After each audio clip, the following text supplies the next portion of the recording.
Assalamualaikum warahmatullahi wabarakatuh.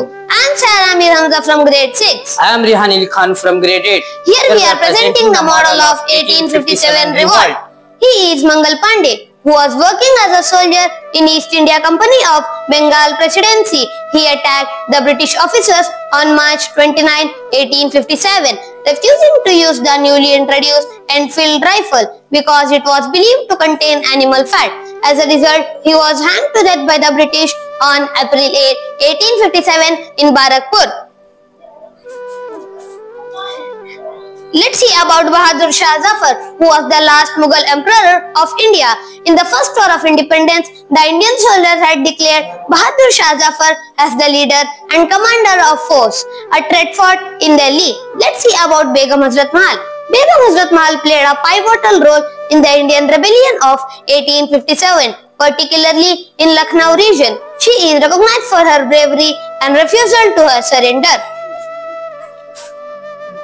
Let's see about Nana Sahib. Nana Sahib was the adopted son of deposed Peshwa Bajirao II, played a key role in leading the rebellion while Tatya Tope served as his trusted military commander in revolt. She is Rani Lakshmi Bai. Rani Lakshmi, also known as Jhansi Ki Rani, was a brave ruler of princely kingdom of Jhansi, presently located in Jhansi district in Uttar Pradesh. After her husband, the Maharaja of Jhansi, Gangadhar Rao, passed away, Lord Dalhousie, the British Governor General of India, refused to recognize the Maharaja's adopted son as his heir and seized Jhansi in accordance with doctrine of lapse policy. Lakshmi Bai made up her mind now, which is give the British control over Jhansi. The valiant jumped from the port on a horse with Damodar Rao on her back and fought bravely with the army of men against British, but they were defeated and Lakshmi Bai was died, but her name is immortalized in the history of India. Jazakallah. ನಮಸ್ಕಾರ, ನನ್ನ ಹೆಸರು ಸುರೇಶ್ ಅಂತ ಹೇಳ್ಬಿಟ್ಟು Bharat scout and guides ಸ್ಥಳೀಯ ಸಂಸ್ಥೆಯ ಕಾರ್ಯದರ್ಶಿ ಹಾಗೂ ಆರ್ವಿಜಿಕೆ ಕನ್ನಡ ಮಾಧ್ಯಮ ಪ್ರೌಢಶಾಲೆಯಲ್ಲಿ ದೈಹಿಕ ಶಿಕ್ಷಕನಾಗಿ ಕಾರ್ಯನಿರ್ವಹಿಸ್ತಾ ಇದ್ದೇನೆ.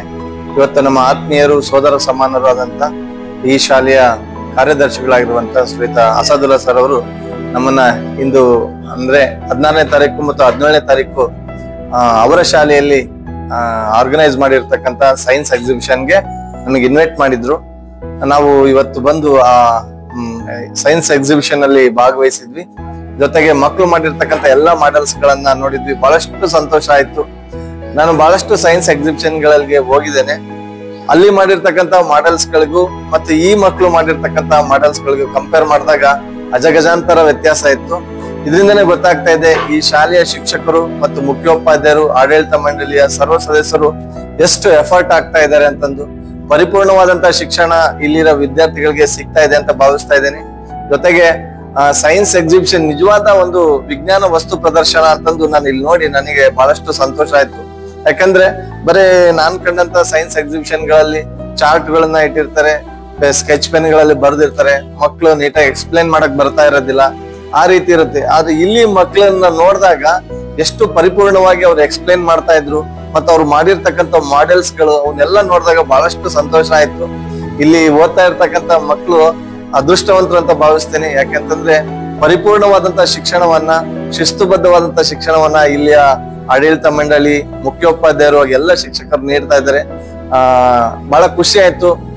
ಇದೇ ಪ್ರಯತ್ನ ಮುಂದುವರಿತಾ ಹೋಗಿದ್ದೆ ಆದ್ರೆ ನಮ್ಮ ದಾವಣಗೆರೆ ಜಿಲ್ಲೆಯಲ್ಲಿ ಗ್ಲೋಬಲ್ ಪಬ್ಲಿಕ್ ಸ್ಕೂಲ್ ಅಂತ ಅನ್ನೋದು ಒಂದು ದೊಡ್ಡ ನಕ್ಷತ್ರದಂತೆ ಹೊಳೆಯುವಂತ ಶಿಕ್ಷಣ ಸಂಸ್ಥೆ ಆಗುತ್ತೆ ಅನ್ನೋದ್ರಲ್ಲಿ ಎರಡು ಮಾತಿಲ್ಲ ಅಂತ ಹೇಳ್ತಾ ನನಗೆ ಮಾತಾಡ್ಲಿಕ್ಕೆ ಅವಕಾಶ ಮಾಡಿಕೊಟ್ಟಂತ ನನ್ನ ಆತ್ಮೀಯರು, ಸೋದರ ಸಮಾನರಾದಂತ ಅಸಾದುಲ್ಲಾ ಸರ್ ಅವರಿಗೂ ಮತ್ತೆ ಇಲ್ಲಿಯ ಮುಖ್ಯೋಪಾಧ್ಯಾಯರಿಗೂ ಹಾಗೂ ಎಲ್ಲ ಶಿಕ್ಷಕ ಬಂಧುಗಳಿಗೂ ಹೃತ್ಪೂರ್ವಕವಾದಂತಹ ಅಭಿನಂದನೆಗಳನ್ನು ಸಲ್ಲಿಸ್ತಾ ಇದ್ದೇನೆ. Thank you.